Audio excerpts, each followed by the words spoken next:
రండి, లూకా సువార్త 14వ అధ్యాయము 5వ వచనం. మీకు తెలిసిన విషయమే, సింపుల్గా ఉన్న వాక్యమే. చదువుదాం. లూకా సువార్త 14వ అధ్యాయము 5వ వచనం చదువుదాం. మీలో ఎవని గాడిదైనను ఎద్దైనను గుంటలో పడిన ఎడల విశ్రాంతి దినమున దానికి పైకి తీయడా అని వారిని అడిగెను. ఈ వాక్యం మన వెనుకల్లో దేవుడు ఆశీర్వదించి నడిపించును గాక. ఆమేన్. చిన్న ప్రార్థన చేద్దాం. మిక్కిలిగా ప్రేమిస్తున్న మా పరలోకమందున్న మా తండ్రి, నీకు వందనాలు అప్పా. నేను ప్రేరేపించినటువంటి వాక్యం చదివినప్పుడు దాంట్లో ఉన్న విషయాలు తండ్రి నీ సేవకుడు మరుగుపరుచుకుని మా అందరితో మాట్లాడమని మాకు గ్రహించే శక్తి దయచేయమని ప్రార్థన చేస్తాను. తండ్రి నీ కృప నిరంతరమును గాక. వాళ్ళందరినీ నీ రక్త ప్రోక్షణ ద్వారా ఇదిగో నీ చిత్తము నీ నడిపింపులో ఈ వాక్యము మాకు ప్రయోజనకరంగా ఉండేటట్లుగా సంధించమని యేసయ్య నామములో అడుగుచున్నాము పరమ తండ్రి, ఆమేన్. మంచి కూర్చుందాం. ఓకే, హల్లెలూయా. ప్రియ దేవుని బిడ్డలారా, లూకా సువార్త 14వ అధ్యాయం 5వ వచనములో ఈ సందర్భము విశ్రాంతి దినమున దేవుడు అద్భుతం చేస్తున్నాడు. యేసు ప్రభు ఏం చేస్తున్నాడు? దైవ స్వరూపం అయినటువంటి దేవుని స్వరూపమైన యేసు ప్రభు ఏం చేస్తున్నాడు? మానవుడిగా ఉన్నప్పుడు విశ్రాంతి దినమున ఎవరైతే అనారోగ్యంతో వస్తున్నారో, ఎవరైతే గుడితనంతో వస్తున్నారో, ఔటితనం వస్తున్నారో, వివిధ సమస్యలతో వస్తున్నారో, అంగవైకల్యంతో వారిని బాగు చేస్తున్నాడు, వారిని స్వస్థపరుస్తున్నాడు, వారిని విడుదల అనుగ్రహిస్తున్నాడు. వారి ఆ సమస్య నుంచి యేసు ప్రభు విడిపిస్తున్నాడు. ఇది ధర్మ పెద్దలకు, ధర్మశాస్త్రం ప్రబోధులకు, ధర్మశాస్త్రము బోధించే శాస్త్రులకు, పరిశీలకు ఇబ్బంది అనిపించింది. మీరు విశ్రాంతి దినాన్ని మీరు మోషే ధర్మశాస్త్రం యొక్క విధానంను, విధులను భంగం చేస్తున్నారు. ఎందుకంటే పని చేయుట విశ్రాంతి దినమున తగదు కదా. విశ్రాంతి దినమున పని చేయుట, కానీ నువ్వు పని చేస్తున్నావు. వాళ్ళు వచ్చి చక్కగా దీని మాటలు వినాలి, ప్రార్థన చేయాలి, వెళ్ళిపోవాలి, దేవుని స్తుతి చేసుకుని. ఈ సమాజ మందిరంలో నువ్వు విశ్రాంతి దినమున ఏం చేస్తున్నావు? వాళ్ళు బాగు చేస్తున్నావు. అది పని కాదా? హల్లెలూయా అని యేసు ప్రభును మందలిస్తున్నారు. యేసు ప్రభును తప్పు మోపటకు ఆయన ఎదురాడుతున్నారు. ఆయనను అడుగుచున్నప్పుడు ఆయన అంటున్నాడు అన్నమాట, మీకు విశ్రాంతి దినంలో ఏ పని చేయొద్దు కదా, 1 మైలు దూరం కూడా రావద్దు కదా, వెళ్ళొద్దు కదా, మీరు ఏ పని చేయొద్దని చెప్తున్నారు. ఆ ఉద్దేశం మీరు గ్రహించకుండా కిరేనే పట్టుకుంటున్నారు. పై విషయమే, దానిలో ఉన్న సారము, ఉద్దేశము, దానిలో ఉన్న మరి విషయాలను గమనిస్తలేరు. మీకు మీ విజ్ఞతకే చెప్తున్నాను, ఒకసారి గ్రహించండి. మీ గాడిదయు అలాగనే ఎద్దు గుంటలో పడితే మీరు అట్లనే చూసుకుంటూ పోతారా? మీ సొంత గాడిదని, మీ సొంత ఎద్దును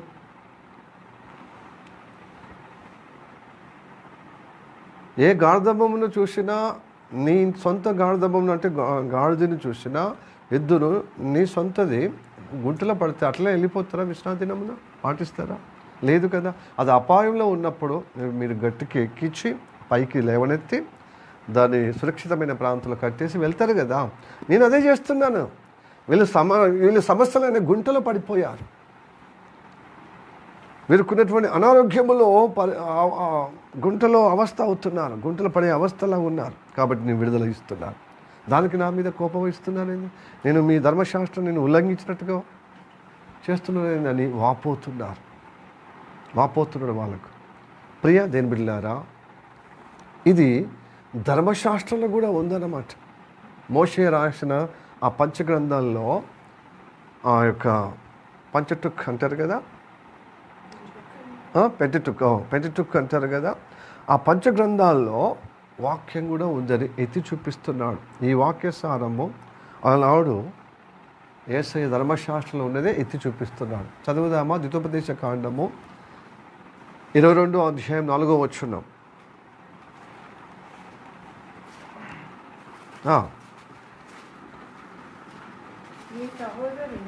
నీ సహోదరుని నీదైన నీ సహోదరుని గాడిద గాని ఎద్దు గాని త్రోవలో పడి ఉండుట నువ్వు చూసిన ఎడల వాటిని చూడనట్లు కన్నులు మూసుకొనక వాటిని లేవనెత్తుటకు అగత్యముగా అంటే మరి త్వరగా సహాయము చేయవలెను. త్వరగా కాదు, ఇంకా ఖచ్చితంగా సహాయం చేయాలి. త్వరగా ఖచ్చితంగా. అగాధ్యం అంటే ఖచ్చితంగా, దానిలో ఇక సందేహమే లేదు. రెండో విషయము తావే లేదు. నీదైనా నీ సహోదరుడైనా. ప్రజలు హల్లెలూయా. నిర్గమకాండం 23వ అధ్యాయంలో ఉంటుంది. 5వ వచనంలో ఏముంటుందంటే, నీ శత్రువు నీతో పగవాడైన నీ శత్రువు అయినా ఏదైనా గాడిద తన సొంత పశువుల్లో ఎద్దు కానీ గాడిద కానీ గుంటలో పడితే, లేకపోతే అది ప్రమాదంలో పడిపోతే, లేకపోతే అది ఏదైనా బరువు కింద నలిగిపోతే, నా శత్రువు కదా, మంచి పని అయిందని మీరు అనుకోవద్దు. ఆ శత్రువు తండ్రాడుతున్నారు కదా, అయ్యో అది కూలబడ్డది, అది నలిగిపోతుంది ఒక బరువు కింద అని చెప్పి అతనితో పాటు నువ్వు కూడా సహాయం చేయము. లేకపోతే అతను లేనప్పుడు ఆ గుంటలో పడితే అది విడి పైకి లేవనెత్తి ఆ శత్రువుకు నీ పగవానికి అప్పుచెప్పు. ఇలాగా చెప్పుతున్న విషయాలు ప్రియ దేవులారా, ఇది కేవలము గాడిదల కొరకైనా, పశువుల కొరకైనా, ఎద్దు కొరకైనా కాదు. కిందేముంది మూలవాక్యము 14వ అధ్యాయము మూలవాక్యం ఏముంది? గాడిదము ఉన్న కాడ కుమారుడైనా, ఎవరు కుమారుడైనా సహోదరుడైనా గుంటలో ఉన్నాను పైకి లేవనెత్తాలి, సమస్యలు ఉన్నాను వాళ్ళకి హెల్ప్ చేయాలి, వాళ్ళకి సహాయం చేయాలి. ప్రియదేని బిడ్డలారా, ఈ వాక్యాన్ని బట్టి ఆ రోజుల్లో పరిసయ్యులు శాస్త్రులను గద్దించాడు. పరిసయ్యులను, సద్దూక్యులను, శాస్త్రులను, హెరోదీయులను గద్దించాడు. అక్కడ ఉన్నటువంటి భక్తి ముసుగులో నామకార్థంగా ఉన్నటువంటి భక్తులను, భక్తినులను హెచ్చరిక చేశాడు, వాళ్ళని గద్దించాడు. ఈ విషయాన్ని ఎత్తిపట్టి వాళ్ళను నోళ్ళు ముగించాడు. మంచిదే. దీన్ని పట్టుకొని ఈ రోజులలో క్రైస్తవులు, ఇప్పుడు మోడర్న్ క్రైస్తవులు, సేవకులు, క్రైస్తవులు అందరూ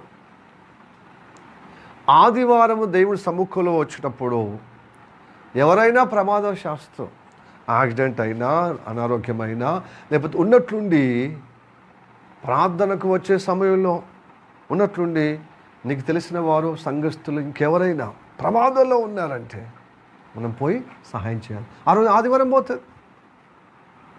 ఎందుకంటే అవతల వ్యక్తి బాధల్లో ఉన్నారు కదా, మరణ సంకటంలో ఉన్నారు కదా, అపాయంలో ఉన్నారు కదా, వాళ్ళ అనారోగ్యం ఉంది కదా, వామిటింగ్ విరోచనాలు అవుతున్నాయి కదా, వాళ్ళకు చాలా యాక్సిడెంట్ గాయమైంది కదా, వాళ్ళ హాస్పిటల్ తీసుకుపోవద్దా? తక్షణమే సురక్షితమైన ప్రాంతానికి వాళ్ళని విడుదల పొందే విధంగా తీసుకుపోవాలి. అవునా కాదా? అయితే ఇది మంచిదే. అందుకోసం దీన్ని బట్టి అన్నారు, ప్రార్థించే పెదవుల కంటే సహాయం చేసే చేతులు మిన్నని. అలా వచ్చిందనమాట. సహాయం చేసే చేతులు ఉండాలి. నువ్వు ప్రార్థన చేస్తావు కానీ ఎవరైనా అపాయంలో ఉన్నప్పుడు నువ్వు సహాయం చేయవు, నీ చేతులు రావు. ఆ ప్రార్థన ఏం ప్రయోజనం? ఇది కూడా మాస్తాను. అయితే ఇప్పుడు బ్యాలెన్స్గా ఉండాలి. ప్రతి ఆదివారం ఏదో ఒక సమయంలో ఏదో ఒకరు, ప్రతి ఆదివారంలో మన ప్రార్థన సమయంలో ఎవరో ఒకరు అపాయంలో ఉన్నారు రా అంటే ఇక నిత్యం మనము ప్రార్థనకు ఎగ్గొట్టిపోతే అది ప్రయోజనమా? ఇది ఈరోజు నాకు గుర్తుపెట్టుకో. నీ బంధువులే కావచ్చు, నీ స్నేహితులే కావచ్చు, నీ రక్త సంబంధులు కావచ్చు, ముఖ్యంగా సంఘ బిడ్డలు ఎవరో ఒకరు, ప్రతి ఒక్కరు ఏదో ఒక మనకు సహాయం చేయటం ఒక పద్ధతి ఉండాలి. నీవు సహాయం చేస్తే దీనికి మహిమ ఉండాలి, న్యాయమైన విచారము ఉండాలి. ఎందుకంటే ఈ లోకము నీ సహాయము లోకుగా తీసుకుంటుంది. నువ్వేమి ఎవరిని బట్టి నువ్వు సహాయం చేస్తున్నావు? నీ మంచితనాన్ని బట్టా, నీ ప్రేమను బట్టా? దేవుడి మంచితనాన్ని బట్టి, దేవుని సహాయాన్ని బట్టి, దేవుని ప్రేమను బట్టి నువ్వు దేవుని పేరిట సహాయము చేస్తున్నావు. నీ బంధువులకు కావచ్చు, నీ స్నేహితులకు కావచ్చు, నీ ఇరుగు పొరుగు వారికి, నీ సంఘస్థులు కావచ్చు, ఇంకా నీ సంఘులు రాకుండా ఇంకెవరో దేవుని నమ్ముకున్న క్రైస్తవులు కావచ్చు, అన్యులు కావచ్చు, ఎవరైనా కానీ దేవునికి మహిమ రావాలి నువ్వు చేసే కార్యం. అది చాలా ప్రాముఖ్యం. ఇది ఎందుకు రాలేదంటే మా బంధువులు ఒకరు ప్రాణాపాయ స్థితిలో ఉన్నప్పుడు మరి హాస్పిటల్ తీసుకుపోవాలి, ఇవే చెప్తారన్నమాట.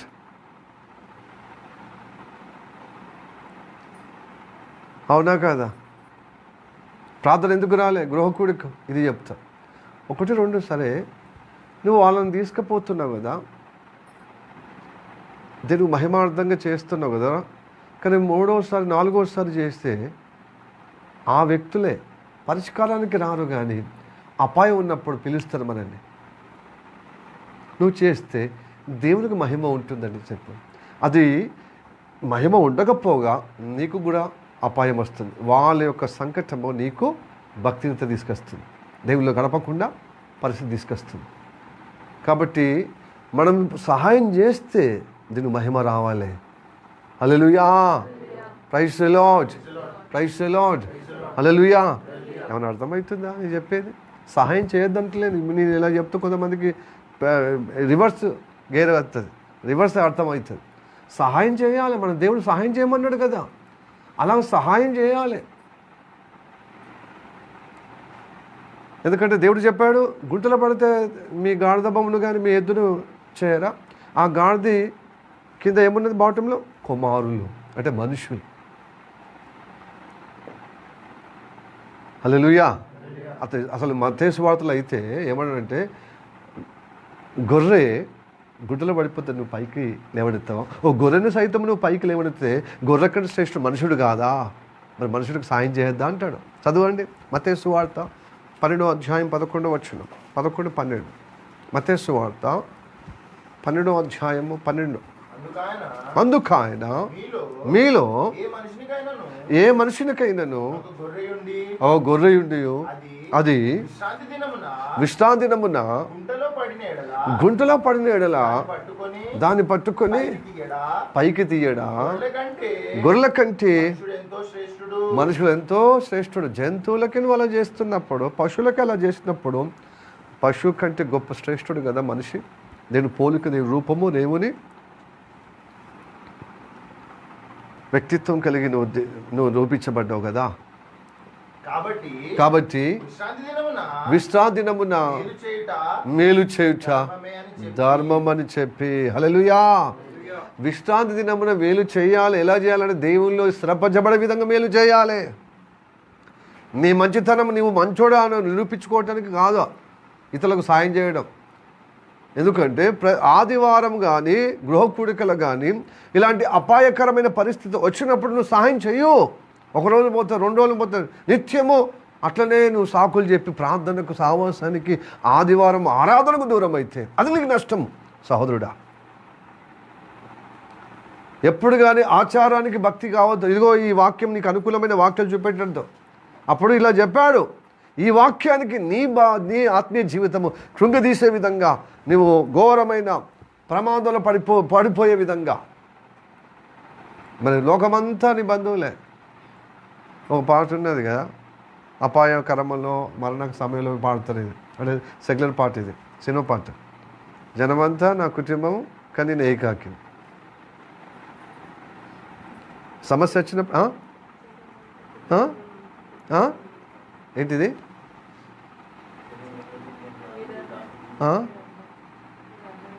నేనన్నది మరి ఎందుకు?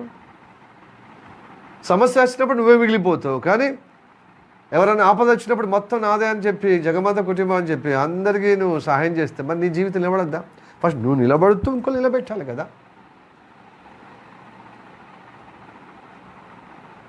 ఈ సాతాను ఏం చేస్తే తెలుసా? ఈ వాక్యాలు చూపిస్తూ నీ ఆత్మీయ జీవితం గండి కొడుతున్నాడు. ఉదాహరణకు పోయినసారి నేను అటు కాకుండా అటు పోయినసారి జగిత్యాల ప్రార్థన పోయినా కదా, మీరందరూ ఫోకస్ చేశారు కదా ఇక్కడి నుంచే మార్నింగ్ సెక్షన్. అందులో ఒక సహోదరి రక్షణ పొందింది, నేనే బాప్తిస్తమో ఇచ్చాను. అలా కుమారుడు కూడా సండే స్కూల్కి వస్తాడు. అయితే తన భర్త దేవుని వాక్యానికి నిలకడగలేదు, అనారోగ్యము. కానీ కొన్ని రోజులు వచ్చాడు. కానీ ఆయనకేందంటే మంత్రాల్లాగా నువ్వు మంత్రించి ప్రార్థించు, అప్పుడు నీకు అనేక డబ్బులు. అంటే డబ్బులు దేవుడు కానుకిస్తే పర్వాలేదు, నువ్వు ఇష్టపడవు. కానీ దేవుడు నచ్చాలే కదా, దేవుడు ఇష్టమైతేనే కదా నిన్ను నీ భక్తి మెచ్చి దేవుడు స్వస్థత పరుస్తాడు. నువ్వు వాక్యం మీదనే ఫోకస్ చేస్తలేవు సహోదరుడా, ఎలా విడుదల ఇస్తాడు? ఇది అసాధ్యమైన, అసలు దానికి మందు లేదు, ఆ రోగానికి, ఆ ఇబ్బందికి. కానీ నువ్వు మాత్రము పాస్టర్ చెప్పింది వాక్యం వినవు, నువ్వు చెప్పింది లోబడవు, ఏం చేయవు. గద్దించే విధంగా ఉన్నప్పుడు దాన్ని గజ్జిగా తీసుకొని నువ్వు రాక నీ భార్య పిల్లలు కూడా రానివ్వకుండా, మళ్ళీ మధ్యలో ఏమైందంటే క్రీస్తు ప్రేమ ఏంటిది, అది ఎందుకు రావట్లేదంటే ఆరాధిస్తుంది. మరి నీకు ఇబ్బంది అవుతుంది కదా, మరి నీ భార్య పిల్లలు పంపించాలి కదా, వాళ్ళకి రావాలని మనసు ఉంది. అయితే సరే నా అబ్బాయికి అయితే పంపుతాను, నేను నా భార్యను పంపనని పెట్టుకున్నా. మరి మా అబ్బాయిని ఎందుకు పంపాలి? నువ్వు నిజంగా వ్యతిరేకము, దేవుడు అంటే నీకు ఇష్టం లేదు కదా, సామరస్యం అంటే ఇష్టం లేదు కదా. దేవుడు అంటే ఇష్టమే, మరి నా దగ్గర రావడం నీకు ఇబ్బంది కదా, మరి నువ్వు వేరే కాడికి పోతావు, ఆడికే తీసుకుపో. ఏదైనా క్రమము న్యాయం ఉండాలండి. అంటే ఇక్కడేమో బిడ్డల్ని పంపిస్తారట, భార్య భర్తలని ఎక్కడికి పోతారట. అదేంటిది అంటే ఆడ సండే స్కూల్ అంటే నీకేమో ఇక్కడేమో నీకు అనుకూలమో, నువ్వేమో అటు పోతావు. అట్లాగా ఎవరికి వారు ఎప్పుడైనా తిరిగి లెక్కపత్రం లేని సాహసం పోవాలి. ఎక్కువ మళ్ళీ ఎంతో మంది ఎక్కువ ఉన్న కాడ పోవాలి, వెనక రావాలి, వెనక పోవాలి, వెనక వెళ్ళాలి, మళ్ళీ వెనక రావాలి, లేటుగా పోవాలి, మళ్ళీ తొందరగా పోవాలి. మళ్ళీ లెక్కపత్రం లేదు, ఇక పాస్టర్ పట్టించుకోడు కదా మందిలో ఉన్నప్పుడు. అయితే ఉన్నట్టుండి ఘోరంగా ఆమెకు హాస్పిటల్లో చేసేది. ఆమెకి ఇంకా ఏంటిది అర్హత లేదు, ఆమెకు అసలు సెక్యులర్ స్టడీ లేదు, ఆమెకు ఏఎన్ఎం లేదు, నా జేఎన్ఎం లేదు, స్టడీ లేదు, సర్టిఫికేట్ లేదు. సిస్టర్ల సహకారముతో ఆమె ఆ ప్రైవేట్ హాస్పిటల్లో వీళ్ళ ముఖం చూసి వీళ్ళ సహవాసంలో ఉన్నారు, జేఎన్ఎం స్టాఫ్ నర్సులు ప్లస్ బిఎస్ నర్సులు ఉన్నారు కదా, సో వీళ్ళతో వస్తారు కాబట్టి అని ఒక ప్రైవేట్ డాక్టర్, గవర్నమెంట్ డాక్టర్ కానీ ప్రైవేట్లో పెట్టుకుని ఆ డాక్టర్ దగ్గర మెల్లగా సేవ. పాపం కుటుంబము, ఆయన అనారోగ్యం ఉన్నాడు, ఆయన లేబర్ పని చేస్తాడు, సో ఆయనకు కొంచెము బాసటగా ఉంటుందని బట్టి ఈమె ద్వారానే కుటుంబం నడవడం. ఆయన ఒక రోజు చేసి 10 రోజులు పండుకుంటాడు, ఎందుకంటే అనారోగ్యాన్ని బట్టి. ఆ పోకడకు మంచిగా మన హాస్పిటల్లో ఉన్నప్పుడు కొంచెం మంచిగా తయారై వెళ్ళాలి కదా, వెళ్తే నువ్వు ఎవరి కోసం వెళ్తున్నావు అని అనుమానం. మళ్ళీ అది పోషించే అది దమ్ము లేదు, మళ్ళీ డ్యూటీ చేస్తే ఇలాంటి. అయితే ఆమె చేసింది రాను ఏమైతే సర్టిఫికెట్ లేని హాస్పిటల్లో ఉంటే హాస్పిటల్ యజమాని పట్టుకుంటామని వస్తుంది గవర్నమెంట్. ఆమె సెక్యులర్ స్టడీ లేదన్నా, స్టాఫ్ నర్సు కానీ ఏఎన్ఎం జిఎన్ఎం లేదు కాబట్టి ఆమెను వదిలిపోయి అది తీసేయటం ఉంటుంది కదా. అట్లాగా మళ్ళీ బతిలాడితే మళ్ళీ ఏదో రకంగా ఆయన కోరినట్టుగా, సరే నీకు ప్రాక్టికల్గా ఉన్నప్పుడు నీకు ఒక అనుభవం ఉంటుంది కదా, థియరీ నాలెడ్జ్ కంటే ప్రాక్టికల్, సో అట్లా ఉంచేయండి, కన్సిడర్ చేసింది. ఎందుకంటే మిగతా సిస్టర్లు కూడా సావస్థం వస్తున్నారు కాబట్టి, వాళ్ళని బట్టి నమ్మకస్తులు కాబట్టి. అయితే ఉన్నట్టుండి ఏం చేసేది, ప్రార్థనకు పోతున్నారు లేకపోతే లేదు, కానీ కొడుకుని మాత్రం సండే స్కూల్గా రెగ్యులర్గా మన సావస్థం. అయితే ఆమె ఉన్నట్టుండి కింద పడిపోయింది హాస్పిటల్, రోగులకు చూస్తూ. ఎందుకంటే ఆమె బ్రెయిన్లో నీరు వచ్చేసింది, మొత్తం స్తంభం అయిపోయింది, స్తంభించబడ్డది. ఈ నుంచి నీరు దగ్గర చీరిపోయింది, చచ్చిపోయేదే బతికింది. మళ్ళీ మనం ఊటన పోయి ప్రార్థన చేసి మనకు తోచిన విధంగా ఏదో ఇస్తే అదేమో తీసుకోవడము, ప్రార్థనకు రావడం, అంగీకరించడం. అపాయంలో ఉన్నప్పుడు సిస్టర్లే మళ్ళీ మనలాంటి వాళ్ళే ఉపయోగపడుతుంది, మళ్ళీ ప్రార్థనకు రావడం ఇష్టం మంచిగా అయిన తర్వాత. ఇదేంటిదంటే దండవాక్యం. ఇట్లాగా నంబర్ ఆఫ్ టైమ్స్ అయింది, నంబర్ ఆఫ్ టైం అయింది. ఎందుకు క్రీస్తు ప్రేమ సహిస్తుంది కదా, భరిస్తుంది. ఇప్పుడు కాకుండా రేపైంది. ఆ సహాయము అవతల వ్యక్తులు ఏమైతే లోకం అవుతుందన్నమాట ఆ మూర్ఖుడికి. మొన్న ఆదివారము మన విబిఎస్ కార్యక్రమాలు మంచిగా వచ్చారు, కోలుకుంటూ. ఆమె అసలు ఏ అవయవం పనిచేయదు అనే ప్రమాదం. ఎందుకంటే ఇది ఇక్కడి నుంచి ఇటు దాకా తీరింది కదా.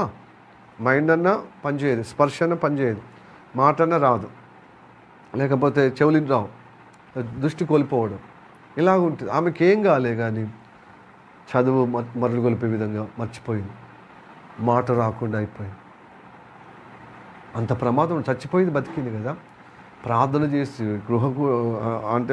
గృహ దర్శనం చేసి క్రీస్తు ప్రేమ మూర్ఖత్వం కదా, తెలియదు కదా, వాక్యం ఉంటే ఇట్లా ఎందుకు చేస్తారని వెళ్ళి చేస్తే మంచిగా ఆ సహోదరికి మనకు అభిమానం ఉంది. ఆపద వచ్చినప్పుడు చాలా సీరియస్గా భక్తి కలిగే విధంగా, అవును పట్టించుకునే సంఘం కంటే పట్టించుకునే విధంగా, ఎందుకంటే ఈ పాస్టర్ ద్వారా రక్షణ పొందినాను కదా అని చెప్పి. మన వీబీఎస్ సమయంలో పోయినసారి వచ్చింది, మొన్న వచ్చింది. ఇక రెగ్యులర్గా దగ్గరగా ఇప్పుడు అక్కడ ప్రార్థన దగ్గరగా వచ్చేసింది అనమాట. కాబట్టి ఆ తల్లి కొడుకులు మంచిగా వచ్చిన తర్వాత మధ్యాహ్నం ఇక రెండో మెసేజ్ స్టార్ట్ అవుతాను. తలుపు కొడతాడు. కొడుతుందంటే భార్యను పంపించి, శారద సిస్టర్ సీరియస్ అయింది, ఇక్కడ నువ్వు రావద్దు, అలాగ నువ్వు తీసుకపోతే ఇంకోసారి మనం సంప్రదించదు అని చెప్పి పంపించాను. ఆమె ఎంత కొంచెం గట్టిగా చెప్పి మాట్లాడినా ప్రేమగా మాట్లాడితే ఉంటుంది. ఎవరు ఈ శ్రావణ్ కానీ, ఈ ఎవరు శారద సిస్టర్ కానీ కొంతమంది ఉన్నారు. నేను మెల్లగా కానీ గట్టిగా మాట్లాడినా కోపం, కానీ వీళ్ళు కోపంగా మాట్లాడినా ప్రేమగా మాట్లాడితే ఉంటుంది. కొంతమందికి అదే రియాక్షన్ ఉండదు అనమాట, ఎదురు వ్యక్తులు అట్లనే అంటుంది కదా అక్క అని. అట్లనే నువ్వు అనవా అమ్మ మరి గట్టిగా మాట్లాడు అంటే పాస్టరే అంటే, లేదు పాస్టర్ నేను మస్త్ అంటే మస్త్ అంటే మరి అది అక్కడ ఫలితం కనబడదు. మా శారదక్కనే మా శ్రావణ్ బాబు అన్నట్టే ఉంటుంది, మరి ఏంటి రియాక్షన్ ఉండదు. పాస్టర్ కొంచెం అంటేనే రియాక్షన్ ఎక్కువగా కనబడుతుంది. అంటే నాకు అలాంటి వరం ఉంది, మీకు లేదా? లేకపోతే మీకు అలాంటి వరం ఉంది, నాకు లేదా? నేనే పరిశీలన అవుతాను, ప్రభు ఏంది ఒకసారేమో గట్టిగా చెప్పాలి, మరి ఇట్లనే చెప్పాలి కదా అనిపిస్తుంది. ఒకసారేమో బాధ అవుతుంది, నేను అందరినీ బాధపరుస్తున్నా ప్రభు, ఏంది ప్రభు ఇలాంటి జీవితం ఏంది? మరి సౌమ్యంగా వాళ్ళు అర్థమయ్యే విధంగా చెప్పచ్చు కదా. నాకు ఇలాంటి విషయం తొందరగా రియాక్షన్ అయ్యే ఇచ్చాము, అసలు ఓపిక లేకుండా నాసుడు సేవలు ఉండద్దు పాస్టర్కి ఉండద్దు, సేవలు ఉండద్దు దేవా, ఎందుకు నన్ను ఏర్పరచుకున్నావు, ఎందుకు నన్ను ఎన్నుకున్నావు అని అప్పుడప్పుడు నేను అడుగుతూ ఉంటానన్నమాట. అవును, అసలు మిమ్మల్ని ఎవరైనా గద్దిస్తే ఫస్ట్ రియాక్షన్ నాకే వస్తుంది, అదే వాళ్ళని బాధపరిచానని. ఇక మీకు అప్పుడు ముందు అంటే నీకు బాధ ఉంటుందా, నువ్వు ఇతరులు బాధపరిచే వ్యక్తివి, నీకు బాధ ఉంటుందని మీరు అనుకోవచ్చు. నిజంగా దేవుడు సన్నిధిలో చెప్తున్నాను, నేను గద్దించినప్పుడు బాధ నాకు కూడా ఉంటుంది, చాలా వేదన అనవసరంగా. ఎందుకంటే ప్రేమ కోరుకుంటుంది కదండి, ప్రేమ అనుబంధమే కోరుకుంటుంది. కానీ ఇతరులు గాయపరుచుకుని ఆనందించేది అది రాక్షసది కదా, రాక్షస ఆనందం కదా. దేవుని మనసున్నవారు కోపగించే వారు, దేవుని బిడ్డలుగా ఉన్నవారు కోపగించేవారైతే తర్వాత రియాక్షన్ చాలా ఉంటుంది వాళ్ళకి. కాకపోతే వాళ్ళు బయట పడరు, కానీ లోపల ఇది తండ్రి మనసు, ఇది కాపరి మనసు. యథార్థంగా సంఘస్థుల క్షేమం కోరినప్పుడు, తన కడుపున పుట్టిన బిడ్డలు క్షేమం కోరినప్పుడు తండ్రి ఎంత ప్రేమ ఉన్నా ఆ ప్రేమను బట్టి వాళ్ళు మిస్గైడ్ అవుతారని, ప్రేమ కంటే ఎక్కువగా గద్దింపే ఉంటుంది, కోప్పడడం ఉంటుంది క్రమశిక్షణ పెట్టడానికి. దాన్ని ఏమంటే నా మీద ప్రేమ లేదు నాన్నకు లేకపోతే నీకు సౌలత ఎందుకు వస్తుంది, నీకు సౌకర్యం ఎందుకు పెడతాడు, ఎందుకు నీకు 1000 లక్షలు ఫీజులు ఎందుకు పెడతాడు, ఎందుకు తిండి పెడతాడు, అందరు పెట్టినాడు ఆయన పెడతాడు అని తేలిక తీసేయద్దు. ప్రేమ ఉంది, కానీ అదేందో తల్లి ప్రేమ అందరు గ్రహిస్తారు, కానీ తండ్రి ప్రేమ ఎందుకంటే ఎక్స్ప్రెస్ చేయలేడు కదా, ఆయన బాధ్యతగా చూపిస్తాడు. గ్రహించిన వాళ్ళ ధన్యులు, హల్లెలూయా. ఓకే, ఇప్పుడు పాస్టర్ సరే నువ్వు చెప్పినావని చెప్పినా, అయితే మొన్న శుక్రవారం రోజున అయిపోయేటట్టు చేస్తుంది ఆమె వామిటింగ్. ఎందుకంటే ఆమె ఎప్పటికైనా కానీ వర్షంలో తడవద్దు, చలికి ఎక్స్పోజ్ కావద్దు, ఎండకి ఎక్కువ ఉండదు, కొంచెం ఒత్తిడైనా ఆమెకి ఇబ్బంది, అంత పరిస్థితి. కాబట్టి మన ఫ్రైడే రోజున ఎందుకు రాలే శారదశిష్ట అంటే వాళ్ళ అబ్బాయి ఫోన్ చేసింది. వాళ్ళకి తెలుసు నేను ఫోన్ చేస్తే వాళ్ళు రారు, వాళ్ళ అబ్బాయితో ఫోన్ చేపించింది, ఎందుకంటే నేను పిల్లోడు సందేశకుని. ఇప్పుడు ఆ ప్రార్థన ఎగ్గొట్టి అనేక సార్లు సహోదరి తన చుట్టాల విషయంలో కానీ, తన బంధువుల విషయంలో కానీ, తన కుటుంబ విషయంలో కానీ, ఈ సంఘస్థులు కానీ వాడుకుంటారన్నమాట. ఇప్పుడు మనం పోవాలా పోవద్దా? పిలిస్తే నా చూడండి అయితే పోవద్దండి. ఎంత కఠినాత్ముడు పాస్టర్ చెప్తాడు. ప్రేమ ఇంత పొడుగు, జాలిపడమంటాడు. ఆయనకి జాలి లేదు, కఠినాత్ముడు అని మీరు అనేవాళ్ళు. కానీ ఆమె కన్సిడర్ చేసే అమ్మాయి సహోదరి వెళ్ళింది, ప్రార్థనకు రాలే. మేము చివాట్లు పెట్టలేదు. ఎందుకున్న ప్రార్థనకు వస్తలేదు? ఏదో ఒక్కటి ఇలా హెల్పింగ్, ఎవరైనా హెల్పింగ్ చేస్తారు అనుకో, అందరూ పట్టుకుంటారండి. ఎస్, కొంచెం పరిచయస్తుడు, బాగా పరిచయం ఉన్న వాళ్ళు, ఇంటి వాళ్ళు, దగ్గర వాళ్ళు, అందరు దూరపు వాళ్ళు, ముఖ చుట్టం అయిన వాళ్ళు పేరు చెప్పుకొని వస్తారు. ఎందుకంటే హాస్పిటల్ చేస్తారు కదా, సిస్టర్లుగా, డాక్టర్లుగా, సహకారులుగా. కనుక ప్రియదేవుని బిడ్డలారా, ఇది డేంజర్. ఇది ఎందుకంటే సహాయం చెయ్యాలి, కానీ నీ సామర్థ్యం కూడా ఉండాలి. ఎందుకంటే ఇతరులకు సహాయం చేసిన కొద్దీ వాళ్ళు గ్రహించాలి. మన సహాయము అడ్వాంటేజ్గా తీసుకొని మనకు రావాల్సిన ఆశీర్వాదం గండి కొట్టే విధంగా వాళ్ళ స్వార్థం కోసం చేస్తే మాత్రం ఇబ్బంది. ఎందుకంటే దేవుడు ఏమంటున్నాడు, నువ్వు తినడమైనా, భోజనం చేసినా, పానీయం తాగినా, నువ్వు ఏది చేసినా దేవుని మహిమార్థమై చేయలే. ఇప్పుడేంటి వానికి చెప్పాలి కదా, అదే ఇప్పుడు నువ్వు ఆపదలో ఉన్నప్పుడు నువ్వు ఇలా చేస్తున్నావు, మరి అప్పుడు నువ్వు ఆదివారంలో తీసుకుపోయింది, అప్పుడు తెలివిపోయింది. ఇలాంటి సమస్య రాదనా? నీకు రోగం ఉన్నది, ఆమెకు మంచిగున్న ఆమెకు రోగం శోధన తీసుకొచ్చా. దేవుళ్ళు ఆదరణ పొందుకుంటే నీకేంటి కళ్ళు కొట్టే? నీకు ఇష్టం లేకపోతే రాకపోరా అంటే పెళ్లి చేసుకున్నందుకు నువ్వు నరకలో పడాలి, బాగా కూడా నరకలు చేస్తాడు. ఆపద కాలంలో ఎవరు వస్తున్నారు నీకు? చుట్టాలు వస్తున్నాయి, పట్టాలు వస్తున్నారా? క్రీస్తు ప్రేమ కనబడుతుంది. క్రీస్తు వస్తున్నారు, క్రీస్తు అంటే భక్తుల ద్వారా వస్తున్నారు, సేవకుడి ద్వారా వస్తున్నారు, నీకు సహాయం చేస్తున్నారు.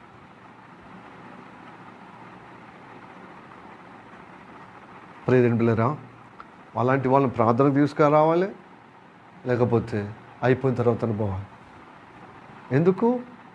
ఈ యేసయ్య చెప్పింది ఆ కాలములో ఉన్న సందర్భం బట్టి, ఈ కాలములో ఇట్లనే ఉండాలని కాదు, దాని ఉద్దేశాన్ని బట్టి మనము ప్రవర్తించాలి.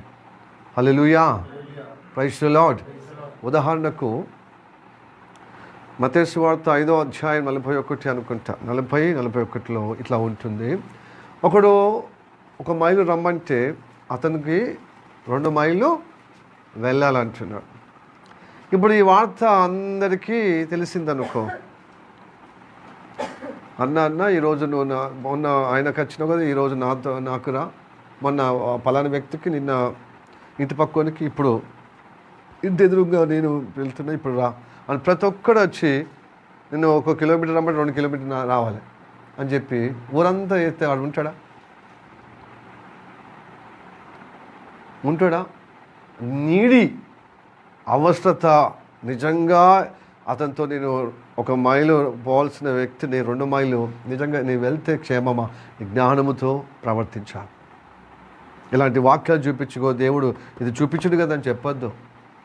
విచారం ఉండే, న్యాయమైన విచారం ఉందా లేదా అక్కడ? అప్పు కూడా, అప్పు అడిగిన వాడిని ముఖం చాటేయద్దు, నీకున్న దాంట్లో ఇచ్చేయాలి. ఊరంతా అప్పు అడుగుతాయి, ఇక నువ్వేంటుంటావు? ఇక నువ్వు అప్పులో గొప్ప అయిపోవా? చెప్పండి. నిజంగా అప్పిస్తే అతను అంటే కుదురుకుంటాడు, ఆ అప్పు నుంచి బయటపడతాడు, రేపు వంగి పనిచేసి మళ్ళీ 10 మందికి ఆసరగా ఉంటాడంటే చెయ్యి. 1 సారి 2 సార్లు ఇక నిత్యం ఊరంలో అందరికీ ముద్దు పడితే నువ్వేమో బిచారం అయిపోతావు. కొంచెం జ్ఞానం అవసరం. ఈ చిన్న విషయాలు, ఇవి చిన్న విషయాలే, కానీ ఇది గ్రహిస్తలే మనం. సహాయం చేయమంటాడు పాస్టర్, మళ్ళీ సహాయం మన ప్రార్థనకు రాలేదంటే మా చుట్టాల దగ్గర వాళ్ళ అపాయం ఉంటే పోయాను, లేకపోతే పోండి, కానీ వెళ్తే దీనికి మహిమ రావాలి. వాళ్ళు సరి చేయబడి క్రీస్తు వైపున తిప్పడాలి. ఎందుకంటే క్రీస్తు వైపున నువ్వు ఎప్పుడు సహాయం చేసినా అప్పుడు మందమే. క్రీస్తు వైపున ఉంటే దేవుని పైన ఆధారపడితే ఎప్పటికీ వాళ్ళకు సమస్య వచ్చినప్పుడల్లా దేవుని అడిగి విడుదల పొందుకుంటారు. అలా చెప్పండి. హల్లెలూయా, హల్లెలూయా. ప్రార్థన సమయంలో ప్రియ సహోదరుడు సహోదరి, నువ్వు కోర్టులో పనిచేసినా కూడా ఆదివారమే నాకు సమస్య ఉంది రా, ఆ లాయర్ దగ్గర పోదాం, ఆ జడ్జి దగ్గర పోదాం అంటే ఉంటామండి. ఏదో ఒక రోజు 2 రోజులు, నిత్యము అందరూ సహాయం కోసం వస్తారు. కాబట్టి పక్కన పెట్టాలి. 2-3 సార్లు సహాయం చేసిన వ్యక్తికి 4-5 సార్లు సహాయం చేస్తే నీ సహాయము ఏం చేస్తాడు? అడ్వాంటేజ్గా తీసుకొని నిన్ను లోకుగా చేస్తే ఏం చేస్తున్నాడు? నీ బ్లెస్సెడ్ గండి కొట్టే విధంగా దేవుల్లో గడిపితే నువ్వు ఆశీర్వాదం కదా, నీకు క్షేమం కదా, నీకు నెమ్మది కదా. ఇంకోళ్ళకి కాదు. 2 సార్లు 3 సార్లు చేయొద్దంటలేను, కానీ నువ్వు ఇబ్బంది పడే విధంగా చేయొద్దు. నువ్వు నిలబడితేనే 10 మంది నిలబడతావు. నువ్వు అసలు నిలబడకుండానే చేస్తుండు కదా అవతల వ్యక్తి, నీ సహాయము అడ్వాంటేజ్ తీసుకుంటాడు కదా. కాబట్టి ప్రియ దేవులారా, గుంటలో ఉన్న వారికి సమస్య ఉన్న వారికి గుంటలో పడిపోయినట్టు విడిపించబట్టుడు యేసయ్యే స్వయంగా అంటున్నాడు. ఎందుకంటే ఈ పరిచర్యలో దేవుని దగ్గరికి వస్తే మంచి పొందుకొని వెళ్ళటం ఇష్టం లేదు, అలాంటి భక్తిలో ఉన్నారు. కాబట్టి ఆ సమయంలో అది వాక్యంగా వాళ్ళని గద్దించాడు. కానీ ఈ సమయంలో ఈ వాక్యము యేసయ్య చెప్పిన వాక్యం తీసుకొని 4-5 సార్లు కాదు, 10 సార్లు ఇట్లా చేసుకుంటూ నీ ఆదివారము సాహసము పోగొట్టుకునే విధంగా, నీ గృహకుడిగా పోగొట్టుకునే విధంగా ప్రార్థన సమయంలోనే ఇలాంటి శోధన తీసుకొచ్చుకుంటే అది నీకు ప్రమాదం అంటున్నాను.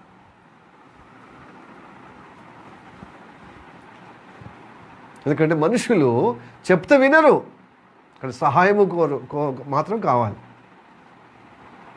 నువ్వు చెయ్యి ఫస్ట్. ప్రేమ ఎలా తెలవాలి? క్రీస్తు ప్రేమ ఎలా తెలవాలండి? క్రీస్తు సహాయం ఎలా తెలవాలి? చేయండి 2-3 సార్లు. అది దాని అడ్వాంటేజ్గా తీసుకుంటే, దాని అవకాశంగా తీసుకోండి. ఉంటే బేషరతుగా చెప్పాలి. నీకేమో సమయం ఉన్నప్పుడు, నీకు సహాయం కావాలన్నప్పుడు, నీకు ఈడైనప్పుడు, నీకు సమస్య వచ్చినప్పుడు, నీకు ఇబ్బంది వచ్చినప్పుడు మేము రావాలి ఎప్పుడు పడితే అప్పుడు. కానీ నువ్వు దేవుని దగ్గరికి మాత్రము రావు, నీ చెప్పింది మాత్రము పాటించు. అలాంటి దానికి పొద్దున దాకా నువ్వు జీవితాంతం సాయం చేసిన గురుమాలి అంటే కృతజ్ఞత కలిగి ఉంటాడు ఎవరైనా. అందుకు 2-3 సార్లు చెయ్యండి, కానీ 4వసారి 5వసారి నీ ఆత్మీయ జీవితం బలహీనం చేసుకునే విధంగా చేయద్దు. ఎందుకంటే లోక సామెతగా ఉన్నట్టుగా ప్రార్థించే పెదవుల కంటే సహాయం చేసే చేతుల మీద అది కొంతవరకే. కానీ నువ్వు ప్రార్థన లేకపోతే నీ జీవితం ఉండదు. ప్రార్థన లేకపోతే నీ ద్వారా 10 మంది రక్షణ పొందాలి. ఆత్మీయ భౌతిక సహాయం ఎవరైనా పొందుకుంటారండి. ఈ లోకమే చేస్తుంది. మొన్న అయితే నేను మత్స్యబల్లారము ఆ ఇంటి దగ్గర పోయి కిరాయి కాల్ చేసిందని చెప్పాను కదా. పోయి వచ్చే సమయంలో ఆ ఎంజిఎం హాస్పిటల్ అంటున్నాను, అది వరంగల్ ఉంది కదా, ఇది నిమ్స్ మొత్తం మొత్తం చుట్టూరుగా ఇటు సైడ్ విఐపీలు పోయే ద్వారం మొత్తం ఒక 4-5 అన్నభోజనం చేస్తారు. అందరూ భోజనమే, అందరూ అన్నదానంలో ఎట్లా వస్తున్నావు దుర్మార్గత కూడా అంతే ఉంటుంది. ఏమైనా స్వభావంలో మార్పు ఉందండి? దానాలు అయితే మస్తు పెరిగిపోతున్నాయి. అది మంచివాడు కూడా తింటాడు, పూటలు ఎల్లదీసినోడు కూడా తింటాడు, స్తోమత ఉన్నోడు కూడా తింటాడు, రుచి మరిగి. అదేదో పాపం పేషెంట్లో దానికి వచ్చి ఆ ఆపదలో వాళ్ళు తిండి ఉండరు, బట్ట ఉండరు, చూడరు, మొత్తానికి రాత్రి వస్తారు. ఏ సమయంలో పడబడి వస్తారు, భోజనం ఉండరు. అలాంటి వారికి అది ఆ ఉద్దేశంతో. కానీ మామూలుగా ఉన్నవాడు కూడా సౌలత్ ఉన్నవాడు కూడా పోయి తింటాడు. ఇప్పుడు అలాంటి పరిస్థితి ఉందన్నమాట. ఈ లోకం అంటే దుష్టత్వం అలాంటి వారి కోసం.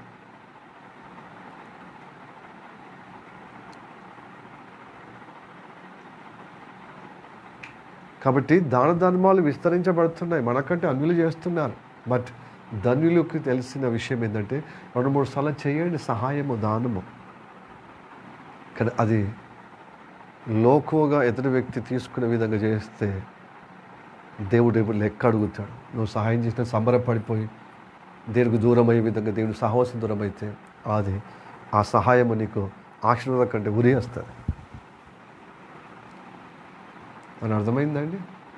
ఎందుకంటే నీకంటే ఒక కుటుంబం ఉంటుంది, నీకంటే ఒక జీవితం ఉంది కదా. నువ్వు ఎదుగుతూ నీ కుటుంబాన్ని ఎదిగిస్తూ 10 మందికి నిలబడుతూ 10 మందికి నిలబెట్టు, సహాయం చేయి. కానీ ఈ అడ్వాంటేజ్లో ప్రస్తుతం ఉన్నటువంటి మహాముదురులు అవుతున్నారనమాట. ఆపద ఉన్నప్పుడు వాడుకుంటారు, కానీ మన మాట వినరు. అట్లా యూజ్ అండ్ త్రో. నువ్వు ప్రార్థన చేసి చేయు, ప్రార్థనలో వెళ్ళిపోవడం ఒకటిన ఏదో మన ఇంట్లో ఉన్న వ్యక్తులకు అంతే, బయట ఉన్నలోకి అంతే, అంతా ఇక ఊరంతా జగమంతా మన కుటుంబం అంటే. ఇక నువ్వు ఎప్పుడు భక్తి చేస్తావు, ఎప్పుడు సాహసం ఉంటావు, ఎప్పుడు వాక్యం చదువుతావు, ఎప్పుడు నువ్వు ఆత్మీయతలు ఎదుగుతావు, ఎప్పుడు నీ జీవితం సరి చేయబడి ప్రభు బలకాలంలో పాలు పొందుతావండి? అర్థమవుతుందా? హల్లెలూయా, ప్రైజ్ ది లార్డ్, హల్లెలూయా. అపాయ సమయంలో కొంతమంది ఉంటారు, ఇక వాక్యం అసలుకి క్రీస్తు ప్రేమ తెలియని వాళ్ళు ఆదివారం పెళ్ళైనా పోతారు. చచ్చిపోవడం అంటే సీరియస్ కాబట్టి పోవాలి. అది దగ్గరున్న వాళ్ళకు ఇంట్లో మా నాన్నగారు జరిగిపోయాను. నేను ఆ శనివారం 4 గంటలకు, ఆదివారం అక్కడనే ఉన్నా నేను. కానీ మిగతా వాళ్ళకి ప్రార్థన చూసుకుని రమ్మని చెప్పిన. ఈవెన్ నా తల్లి సంఘముతో ఎవరు లేని నైట్ అంతా. వాళ్ళు ఎంత మంచి ప్రేమ గల వాళ్ళు, 3-4 పాస్టర్లు నైట్ నాతో ఉండలేదు. 9 గంటలకే వెళ్ళి 9-10 గంటలకి రాత్రంతా మా నాన్న ప్రార్థిక దేహంతో పక్కపంటున్నప్పుడు ఎంత ఆదరణ ఉండాలండి. అట్లా నేను నా సంఘ సహవాసంలో ఉండొద్దు నా బిడ్డలకు. ఎందుకంటే తెల్లారి ప్రార్థన అయినా ఎవరో ఒకరు తెల్లారిదాకా పాటల ద్వారా ఆదరణ కలిగేటువంటి స్తుతి ఆరాధన ద్వారా, నేను పాటల ద్వారా, వాక్యం ద్వారా వాళ్ళని ధైర్యపరుస్తూనే ఉండాలి. వదిలిపెట్టిపోవడమే. నన్ను అడిగితే నేను చెప్పిన పోండి అని చెప్పాను. ఎందుకంటే పొద్దున ఆదివారం కదా అంటే సరే అది పోండి అని చెప్పాను. కానీ వాళ్ళు ఎవరో ఒకరు ఉండాలి కదా. సరే అది వరకు నుంచి ఆదివారం ప్రార్థన అయిన తర్వాత వచ్చారు వాళ్ళు అందరు 1 గంటకు 2 గంటలు.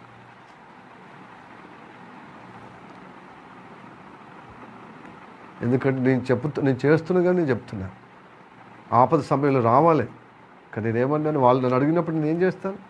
వాళ్ళు అడగచ్చు ఆ సమయంలో. అడిగారు. ప్రార్థన ముఖ్యం కదా, ప్రార్థన ముఖ్యం కదా. మరి నాకు కూడా దేవుడు చెప్పిండు అంటే నేను ఇతరులకు వాక్యం చెప్పి నా ఇంట్లో ఆపద వచ్చినప్పుడు నాతోనే ఉండండి, బలపరిచే విధంగా, ఆదరణ కలిగే విధంగా ప్రార్థన పెట్టండి, పాటలు పాడండి, వాక్యం ద్వారా ధైర్యం చెప్పండి అని ఎలా చెప్తా అండి? నేను ఇతరులకు చెప్తాను. ఇతరులకు ఉన్నప్పుడు నేను ఉంటాను అక్కడ.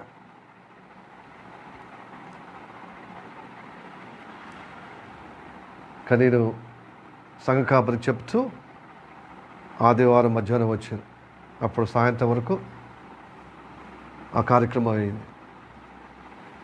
నేను నా జీవితంలో చేస్తూ మీకు తెలియజేస్తున్నాను. Hallelujah, praise the Lord, praise the Lord, hallelujah. మళ్ళీ ఏ సంఘస్థులు కూడా లేదు, మళ్ళీ నా సంఘ బిడ్డలే, వరంగల్ నుంచి వచ్చిన సంఘ బిడ్డలే, అయ్యో దానం అయిపోయింది కదా, భూస్థాపన అయిపోయింది కదా, మన పాస్టర్ ఎట్లా? ఎందుకంటే మరణ కుటుంబంలో అడతారా అనక ఏం చేసారు, హోటల్ నుంచి తెప్పించి 30 మంది దాకా. నిజంగా అది ఎప్పుడు గుర్తుంటుంది. ఇది కూడా సురేంద్ర బ్రదరే. సురేంద్ర బ్రదర్ నేను గద్దిస్తాను, అది చేస్తాను, వాక్యంగా ఏం చేస్తాను, కానీ ఆయన మంచిది ఎప్పుడుగా నేను అది బ్లెస్డ్గానే ఎప్పుడు కానీ నేను మహిమార్థమై పంచుకుంటాను, తెలియజేస్తాను. హల్లెలూయా, ప్రైజ్ ది లార్డ్. ఎస్, నా బంధువులు, నా సంఘ కింద ఉన్న వాళ్ళు, నా మేనమా వాళ్ళు, మిగతా వాళ్ళకి తొయ్యలేదేమో అంటే అండి పెట్టిరట, కానీ మన దాకా చేస్తే మనకు తెలిసేది కదా. సో అది నాకు చాలా క్రీస్తు ప్రేమ అలాగా. అయితే ఈరోజు మీకు తెలియజేసేది ఏంటంటే, ప్రియమైన బిడ్డలారా, మన సమయాన్ని ప్రతి ఊరంతా నాకు ఆపద ఉందని ఇది అంటే కాదు, 2-3 సార్లు చెయ్యండి. బట్ మీ ఆత్మీయ జీవితం కూడా గట్టిగా బలపరచండి. ఎందుకంటే ప్రార్థన సహవాసము నీ జీవితం సరిచేయబడి ప్రభు బలకాలంలో పాలు పొంది దేవునితో అనుబంధము ఎదిగే ఆ సమయాన్ని ఇలాగా దుష్టుడు ఆపదన నెపంతో ఈ విధంగా చేస్తాడు. అందుకోసమే ఏది ఒక నాన్న ట్రెడిషనల్గా ఉండద్దు, బ్యాలెన్స్గా ఉండాలి. దేవుడు చెప్పిన అదే ఆచారంలో ఉండదు, బ్యాలెన్స్గా. అందుకోసమే కదా మనము ఆన్లైన్లో ఎప్పుడు ప్రార్థన, ఎందుకంటే 3 ప్రాంతాలు 4 ప్రాంతాలకు కనెక్ట్ అవుతుంది, ఉదయం అయినా సాయంత్రం అయినా. మంచిర్యాలలో ఒక సహోదరి, జగిత్యాల కొంతమంది, ఇక్కడ హైదరాబాద్లో ప్లస్ వరంగల్లో ఇలాగా కనెక్ట్ అవుతుంది కదా. దీనికి అంకితం ఉండద్దు, ముఖాముఖిగా గృహకుడిగా కూడా ఉండాలి. అయితే నేను చెబుతున్నాను కానీ నువ్వే పెడతలేవు అని మీరు అనుకోవద్దు. ఎందుకంటే మీరు బుద్ధి కలిగినటువంటి బిడ్డలకి కొత్త వాళ్ళు ఎవరు కాదు కదా. సో అందరూ కొన్ని అంటే సహవాసంలో ఎదిగిన వారు కనుక పాస్టర్ మా ఇంట్లో పెట్టండి ఈసారి ఇట్లాగా అంటే సంతోషం అవుతుంది. అంతకుముందు అట్లనే అందరి ఇళ్ళలో నేను పెట్టేవాడిని. మంగళవారం ఇగో ఉపవాస ప్రార్థన, మంగళవారం స్త్రీల కొడుకు వీళ్ళింట్లా, బుధవారం గృహకుడికి వీళ్ళింట్లా, శుక్రవారం ఉపవాస ప్రార్థన వీళ్ళింట్లా అని పెట్టేవాడిని. అవి అన్ని అనుభవాలు ఉన్నాయండి.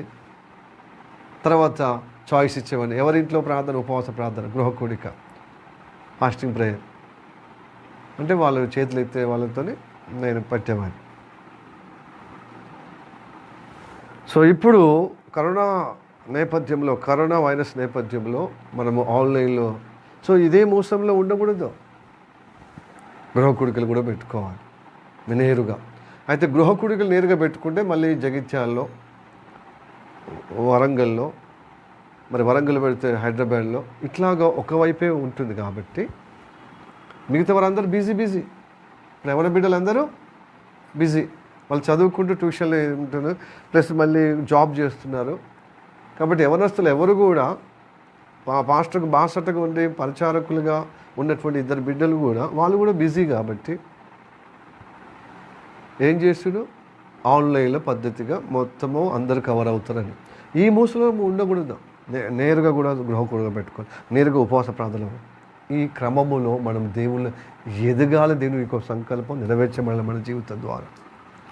హలో చెప్పండి, హల్లెలూయా. కాబట్టి ఊరందరూ పిలిచారు కాబట్టి నేను పోయినని చెప్పి పెద్ద పెద్దరికలాగా నేను అందుకోసం ఆ రోజు మీ సిస్టర్ను గద్దించాను. మీరు అపోహ పడవద్దు అనేది ఈరోజు వాక్యం. ఎందుకంటే ఎవరిని పాస్టర్గా అందరినీ గద్దిస్తాడు, మెచ్చుకోవడం ఆయన మళ్ళీ అందరి ముందర వాళ్ళని గద్దిస్తాడని మీరు అనుకోవద్దు. ఎందుకంటే ఇది ఎదురు వ్యక్తి బుద్ధి కలిగే విధంగా మనకు సహాయం కావాలి. ఫస్ట్ సారి సెకండ్ సారి థర్డ్ సారి ఇట్లా చేయండి. వాళ్ళ సందర్భంలో చేస్తూ కూడా మార్పు చేయకుండా మనల్ని వాడుకునే విధంగా అది సైన్స్ ఉండాలి కదా. కాబట్టి ప్రార్థనకు అయిపోయిన తర్వాత వెళ్ళాలి. నువ్వు వెళ్తేనే ఆయన బ్రతుకుతాడని కాదు. కొన్నిసార్లు దేవుడు నువ్వు వెళ్ళినా వెళ్ళకుండా దేవుడు ఆ వ్యక్తిని కాపాడిన ప్రణాళిక ఉంటే కాపాడబడతాడు. ఆదరణ పొందాలి, విడుదల పొందాలి, ఏ డాక్టర్ దగ్గరికి పోతే తొందరగా ఈ సమయంలో విడుదల పొందుకోవాలి, అలాంటి దగ్గర నడిపేసి దేవుడే. కానీ దేవుడు వాడుకుంటాడు మనుషులను. అర్థమవుతుందా? ఇక మనం పోతేనే మొత్తం బతికిస్తాము, మొత్తం ఆ పరిస్థితి అంతా తారుమారైతుందని మనం ఈ లోకరీతిగా ఉన్నటువంటి ఈ మూర్ఖత్వము మీద ప్రవర్తన చేయకూడదని ఈరోజు మీతో దేవుడు మాట్లాడమంటే మాట్లాడుతున్నాను. ప్రియ దేవుని బిడ్డలారా, కాబట్టి దీని మహిమార్థంగా చేయాలి ఏది చేసినా.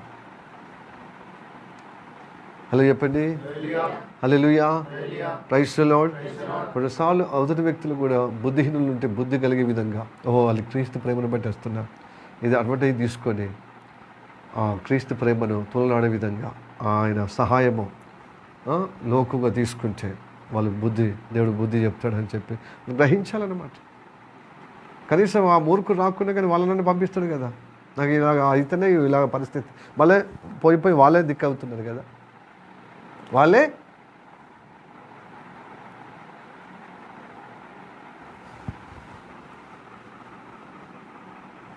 కనుక కొంచెము దీని ప్రేమను క్రమముగా ఉండేటట్లుగా, దీని మహిమార్థంగా కలుగునట్లుగా మనము నడిపించబడాలి, సాక్షిగా నిలబడాలి. హల్లెలూయా చెప్పండి, హల్లెలూయా, ప్రైజ్ ది లార్డ్. ఈ వాక్యం దేవుడు ఆశీర్వదించి నడిపించును కాక. ఆమేన్. మిక్కిలిగా ప్రేమిస్తున్న మా పరలోకమందున్న మా తండ్రి, నీకు వందనాలు, స్తోత్రం రాజా. చెప్పబడిన వాక్యం గ్రహించినట్లుగా ప్రభువా అయా, అపవాదికి చోటిచ్చే విధంగా కాకుండా నీ మహిమార్థంగా ఏది చేయవేసినా, తిరుదకు భోజనము చేసినా, అలాగనే పానీయము తాగినా, సహాయము చేసినా, ఏ కార్యం చేసినా నేను మహిమార్థమే చేయమన్నావు. మేము చేసే పని ప్రతిదీ మహిమ ఉండాలి తండ్రి. ఏదో ప్రభువా వాళ్ళు మంచిగా వండి పెడుతున్నారు కాబట్టి వాళ్ళు వినకపోని ప్రారంభంలో అయితే తినగలిగే విధంగా ఉంటుంది, కానీ అట్లనే ఆలంచిగా దేవుని మాటకైతే చోటు ఇవ్వకుండా, దేవుడు అంటే ఇష్టం ఉండకుండా, దేవుడు నడిపింపంటే ఏకీభవించకుండా వారు చేసిన భోజనం చేస్తే అది విషముతో సమానంగా భావించుటకు నీ బిడ్డలకు ప్రసాదించమని, అలాంటి మనసు దయచేయమని ప్రార్థన చేస్తాం ప్రభా. కేవలం పూట నిలదీసే విధంగా అయా, కేవలం మనుషుల యొక్క మెప్పు కోసమో నీ మెప్పు పొందే విధంగా ఉండకుండా తొలగిపోయే ఆ భక్తి మాకు ప్రమాదకరమని ఈరోజు మాతో మాట్లాడినందుకు వందనాలు తండ్రి. సహాయం కూడా ప్రభు 2-3 సార్లు సహాయం చేసినప్పుడు అదే అవకాశంగా తీసుకొని నీతో సహవాసం లేకుండా, నీతో అనుబంధము కలిగి ఉండేటకు ఇష్టం లేకుండా, ఏ సంఘం ద్వారా అయితే క్షేమం జరుగుతుందో, ఏ సంఘం ద్వారా అయితే మేలు జరుగుతుందో ఆ మేలు సంపూర్ణంగా లోబడకుండా ఈగో ప్రభు ఆయా మూర్ఖత్వం ప్రదర్శించి అపాయం ఉన్నప్పుడు అదిగో ప్రభు సహాయం కొరకు ఆర్థించడము, ఆ సహాయం పొందుకున్న తర్వాత మళ్ళీ తర్వాత ముఖం చాటేయడము, మళ్ళీ ఇష్టానుసారంగా ఉన్న ఆ తత్వము నుండి అయా జ్ఞానంగా ప్రవర్తించే విధంగా ఈరోజు మాతో మాట్లాడినందుకు వందనాలు తెలియజేస్తున్నానయ్యా. కనుక గ్రహించుటకు సాయించేము, జ్ఞానంగా ప్రవర్తించటకు బుద్ధి దయచేము ప్రభు. స్తోత్రం తండ్రి. అధిక మంచితనం కూడా అది వ్యతిరేకమయ్యా. అధిక నీతిమంతులు, దేవుని కంటే నీతిమంతులు ఉన్నవారు కూడా అది ప్రమాదమే సెలవిచ్చున్నా. అధికమైన సహాయం, అధికమైన మనుషుల యొక్క బాసట, అదంత ప్రమాదము. నీవు కోరినట్టుగా నీ నడిపింపులో మేము ఏది చేసినా నీ మహిమార్థం చేసే ఆ పద్ధతిలో, ఆ క్రమములో నిలబెట్టమని ప్రార్థన చేస్తున్నాం తండ్రి.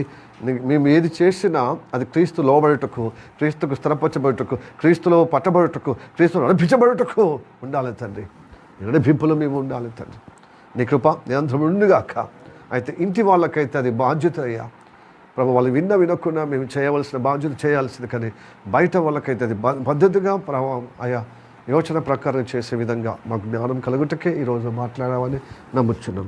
మాకు అందరికీ ప్రసాదిస్తామని నమ్ముతూ నడిపింపులోనే మాకు నిత్య జీవం ఉంది. ఆ ఆశీర్వాదములో మేము ఎదుగు ప్రభు, అది ప్రభు ఆటంకపరచబడకుండా, గండి కొట్టకుండా తన ఇదిగో మంచిగా సరళంగా మేము నడిపించబడుటకు కృప చూపెట్టము. సమస్తము సమకూడి మేలు కోసము మా జీవితంలో అయ్యా నీ నడిపింపులో, నీ అనుగ్రహములో జ్ఞానంగా, యుక్తిగా, తన సహనంగా ప్రభు అయ్యా కనిపెట్టి ముందుకు సాగుటకే ఈరోజు మాతో మాట్లాడామని నమ్ముచున్నాం. ప్రార్థన వినేందుకు వందనాలు. గ్రహించిన వారు ధన్యులు, గ్రహించటానికి లేని వారు గ్రహించేటట్లుగా కృప చూపెట్టమని, బుద్ధి దయచేయమని ప్రార్థన చేస్తూ యేసయ్య పరిణామంలో ప్రార్థించి అడుగుచున్నాము పరమ తండ్రి.